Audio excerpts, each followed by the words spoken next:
Lecture 5 chapter 2 equipotential surface. अभी potential है यानी कि हम पोटेंशियल देखेंगे, यहाँ इक्वी है तो क्या इक्वल, तो यानी कि ऐसा सरफेस कि जिसके हर एक पॉइंट पे हमारा पोटेंशियल का जो वैल्यू होगा वो कैसा हो, सेम हो, तो ऐसे सरफेस को हम इक्विपोटेंशियल सरफेस बोलते हैं। अभी हमारा जो सपोज हमारे पास कोई एक चार्ज है एंड उसके आर डिस्टेंस पे अगर हम पोटेंशियल देखें तो हमारा पोटेंशियल क्या था, v इक्वल्स टू के क्यू बाई आर। सो इससे हम ये भी बोल सकते हैं कि जो पोटेंशियल है वो आर के इनवर्सली प्रोपोर्शनल है। सो इसका मतलब क्या होगा कि अगर हमारा पोटेंशियल जो है वो कांस्टेंट हो, वो कांस्टेंट कब होगा, जब हमारा आर यानी कि जो डिस्टेंस है वो कांस्टेंट होगा, तब हमारा जो पोटेंशियल है वो क्या होगा, कांस्टेंट होगा। अभी इक्विपोटेंशियल सरफेस अगर हमें सपोज कोई भी एक पॉइंट चार्ज के लिए देखना है तो वो हमें ऐसे स्फेरिकल सरफेस के हिसाब से मिलेगी कि जैसे ये हमारा एक पॉइंट चार्ज है तो ये जो ऐसे हमें सर्कल दिख रहे हैं ये हम बोल सकते हैं कि उसके इक्विपोटेंशियल सरफेस है। यानी कि यहाँ से अगर हम ये वाले सर्कल के लिए देखें तो ये हर एक पॉइंट पे जो पोटेंशियल का वैल्यू होगा वो कैसा होगा, सेम होगा, क्योंकि यहाँ से ये जो सबका डिस्टेंस है वो कैसा सेम होगा। सेम वे अगर हम ये वाला सर्कल ले तो ये सर्कल के भी हर एक पॉइंट पे पोटेंशियल सेम होगा, क्योंकि यहाँ से सबका जो ये डिस्टेंस होगा वो सेम होगा। बट अगर हम ये सर्कल एंड ये सर्कल का पोटेंशियल देखेंगे तो वो कैसा होगा, डिफरेंट होगा, क्योंकि दोनों का जो डिस्टेंस है वो कैसा होगा, डिफरेंट होगा। तो पॉइंट चार्ज अगर है तो उसके लिए हमें ऐसे जो स्फेरिकल मिलेंगे उसके हिसाब से वो हमारे क्या होंगे, इक्विपोटेंशियल सरफेसेस होगी।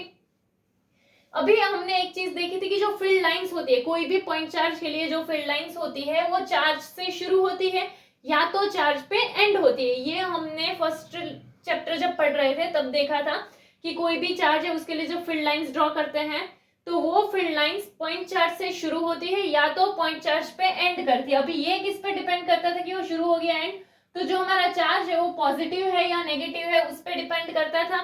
इसके अलावा जो हमारा फील्ड होता है वो ऑलवेज जो पोटेंशियल सरफेस होती है उससे नॉर्मल होता है, यानी कि वहां पर 90 डिग्री का एंगल बनता है।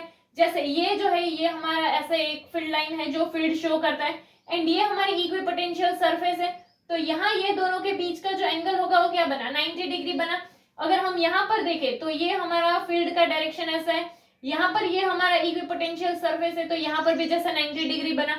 अगर हम यहाँ से ऐसे देखें तो ये फील्ड होगा, यहाँ पर ये ऐसा सरफेस है तो ये भी 90 डिग्री बना, यानी कि क्या कि फील्ड जो है वो हमारे इक्विपोटेंशियल सरफेस के ऑलवेज 90 डिग्री होता है और नॉर्मल होता है।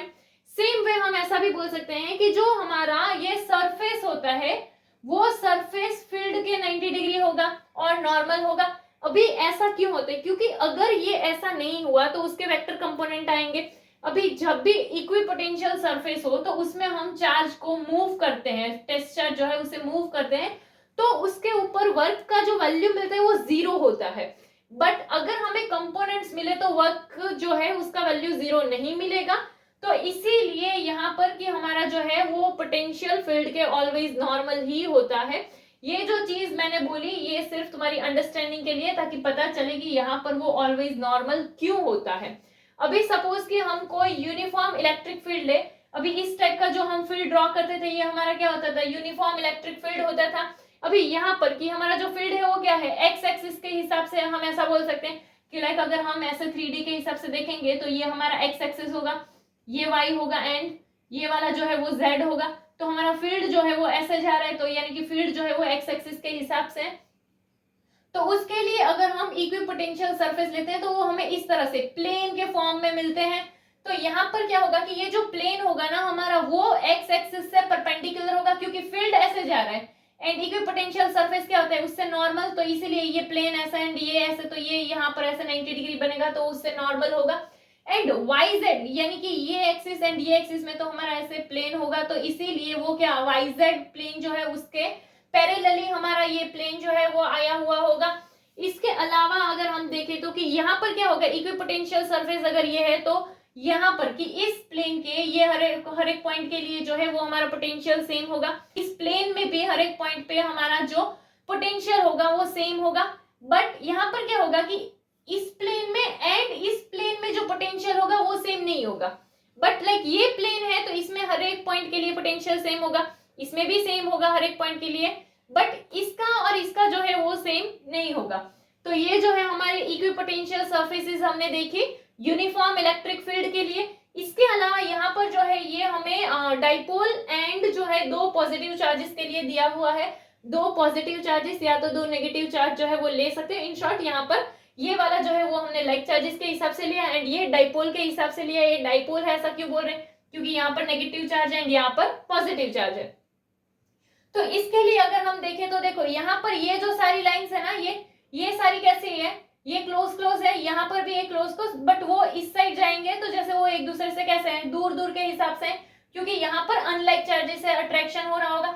बट वही चीज अगर हम इसमें देखें तो क्या हुआ, ये साइड वाली जो है यहाँ पर देखो ये डिस्टेंस ज्यादा है कंपेयर टू ये वाली साइड पे जो डिस्टेंस है, यहाँ पर भी जो डिस्टेंस है वो ज्यादा है कंपेयर टू यहाँ पर जो डिस्टेंस है, क्योंकि ये हमारे क्या है लाइक चार्जेस है, यहाँ अनलाइक चार्जेस था, यहाँ पर लाइक चार्जेस है, इसीलिए ये रिपल्शन का केस एंड ये अट्रैक्शन के हिसाब से जो है ये डायग्राम ऐसा बना है।